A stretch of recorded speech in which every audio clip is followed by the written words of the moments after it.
going to get started on my Haricot Verts Amondine, which just means green beans with almonds. Again, a classic steakhouse dish that you would have on the side of your steak.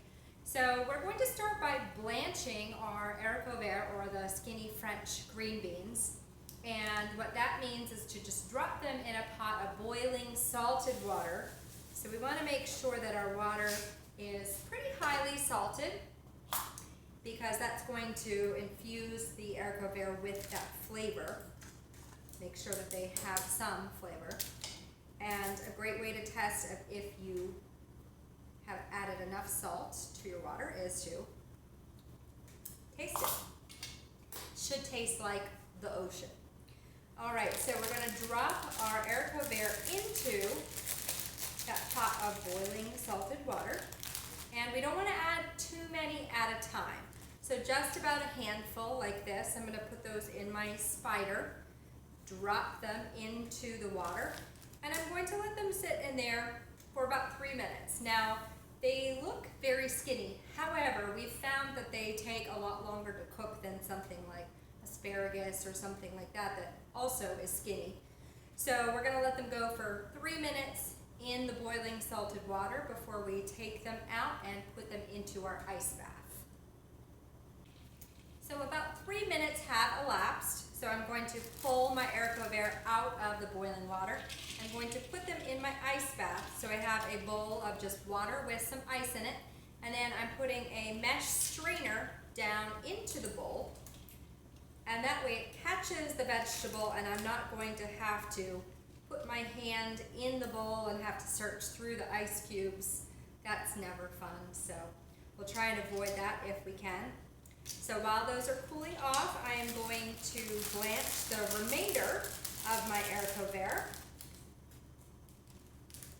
And then we'll take these out of the ice bath, dry them off, and then we'll start our saute. So a lot of people ask, why do we need to blanch? Well, there are a few reasons for that. So first of all, it takes away the very raw flavor of the vegetable. Second, it locks in the chlorophyll from the vegetable, so we wind up with a very vibrant color, whether that be green, orange, purple. So it just looks prettier also. And then it makes the final cooking process a lot faster. So if we just tried to saute raw Haricot Verts, it would take so long for them to get the correct texture that we want, that you would burn them on the outside. So if we are going to do these a couple of days in advance, which you can actually do this maybe 3 to 4 days in advance, and just keep them in the refrigerator, then the very last moment you can give them a quick saute before you're going to eat. So we can do that in advance, or if we're not going to do this in advance, we're going to do it the day of, we can actually just go right from our blanch, dry them off, and then go right into our saute pan. You don't need to worry about the cooling process. The reason why we cool them is because when things come out of the heat, they still have heat in them. So they continue to cook. That's what we call carryover cooking. So we need to stop that cooking process by putting them in that ice bath, and that's called shocking.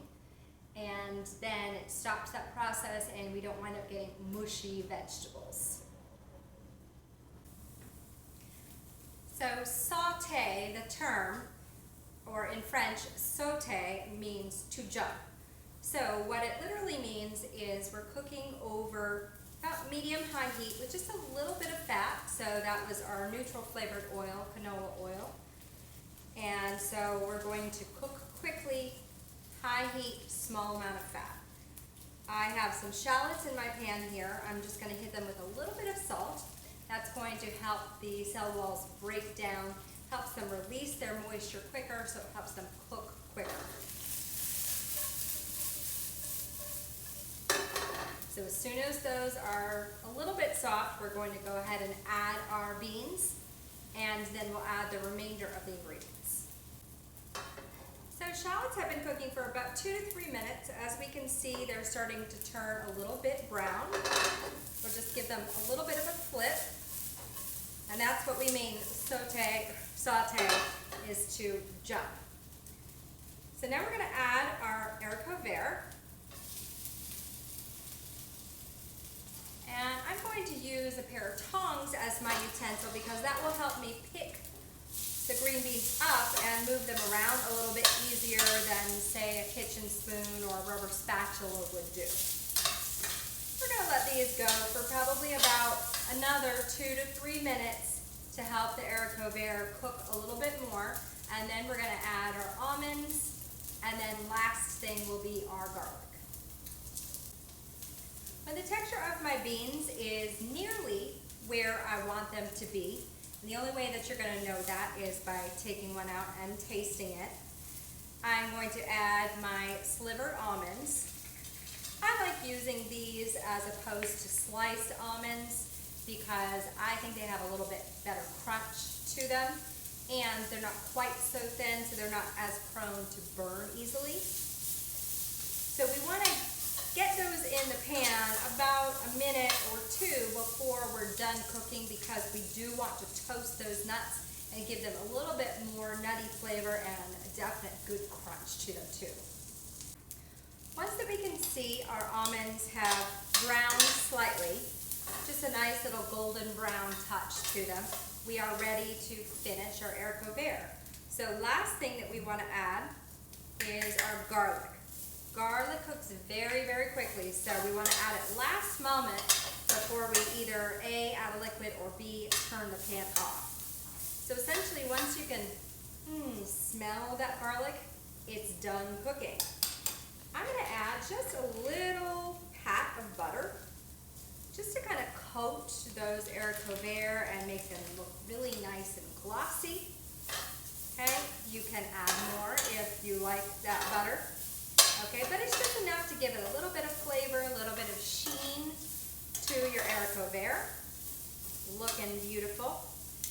And then, because everything's kind of rich and buttery, I'm going to add just a little splash of lemon juice. You could do a little bit of vinegar, a little bit of hot sauce here, anything with a little bit of acidity to it. And then if you really like that lemon flavor, you can boost that up with a little lemon zest. The rest of the components of your meal is pretty rich, heavy, creamy. Okay, so it's always nice to have a little brightness, a little bit of acidity to act as a counterpoint to all those rich, creamy things. Okay, this is looking so toasty, so gorgeous.